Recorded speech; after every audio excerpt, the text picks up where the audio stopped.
انا عامل الفيديو ده مخصوص عشان اقول رايي في لقطتين مهمين جدا وعكس بعض في اول مباراه للنادي الاهلي في كاس العالم للانديه، وهتكلم عنهم باسلوبي وبطريقتي. بسم الله والصلاه والسلام على رسول الله. اهلا وسهلا بكم احبابي واصحابي اللي تتابعوني من كل مكان. معكم عمر شيتوس من برنامج الكوره مع شيتوس. ما تنساش تعمل لي لايك وشير وسبسكرايب وفولو، ولو انت اول مره تتابعني واول مره تشوف الفيديو ده فضلا وليس امرا يا ريت تعمل اشتراك حالا، ويا ريت تشير الفيديو ده على قد ما تقدر لاكبر عدد من الناس. ويلا بينا نبدا حلقتنا. اول لقطه معانا النهارده انا حابب اقول فيها رايي وحابب اتكلم عنها، وهي اصابه امام عاشور لاعب النادي الاهلي، وهي اصابه اثرت جامد جدا مع النادي الاهلي لانه هو لاعب مهم جدا واحسن لاعب في مصر حاليا في نص الملعب، وانا شايفه ان هو لاعب موهوب جدا، وانا شخصيا بحبه جدا امام عاشور. وفعلا الاصابه دي هتاثر مع النادي الاهلي لان دي مش اول مره يتصاب في نفس المكان وبنفس الطريقه، لان امام عاشور اتصاب قبل كده 3 مرات في نفس المكان. عشان كده الاصابه دي هتبقى مزمنه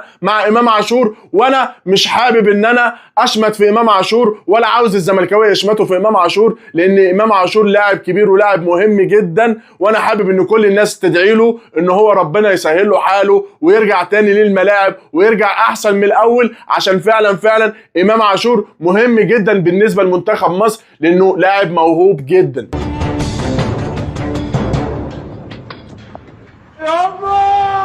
وتاني لقطه معانا النهارده وحابب اقول فيها رايي، وهي لقطه خروج زيزو من الملعب اللي كانت عامله ضجه في السوشيال ميديا، وكل السوشيال ميديا بيقولوا ان زيزو تهان في النادي الاهلي، لكن انا هقول عكس كده خالص. زيزو ما تهانش في النادي الاهلي، زيزو جاي بقاله شهرين قاعد في البيت ما بيلعبش كوره، فمستحيل يجي يلعب اساسي ومستحيل ياخد وقت اطول من الوقت اللي هو خده، لان هو كان بكتير قوي كان هياخد ربع ساعه او 10 دقائق اخر المباراه. اي مدرب كان هيديله الوقت ده ربع ساعه و10 دقائق، لكن هو لولا القدر ان امام عاشور يتصاب عشان كده زيزو نزل وخد الوقت ده كله. انا حابب ابعت رساله لزيزو ولكل الجمهور في مصر، زيزو لسه ما عملش حاجه في النادي الاهلي. زيزو كان بالونه، وجالنا جيل نادي الزمالك بالونه فاضيه، وجمهور نادي الزمالك هو اللي عمله وهو اللي نفخه وهو اللي وقف في ظهره وهو اللي بروزه وهو اللي خلاه دلوقتي نجم، لكن زيزو لسه هيدي النادي الاهلي كتير لان زيزو لاعب كبير. وانا حابب اوصل له رساله واقول له انت يا زيزو بالنسبه لنا احنا كزملكاويه بالونه.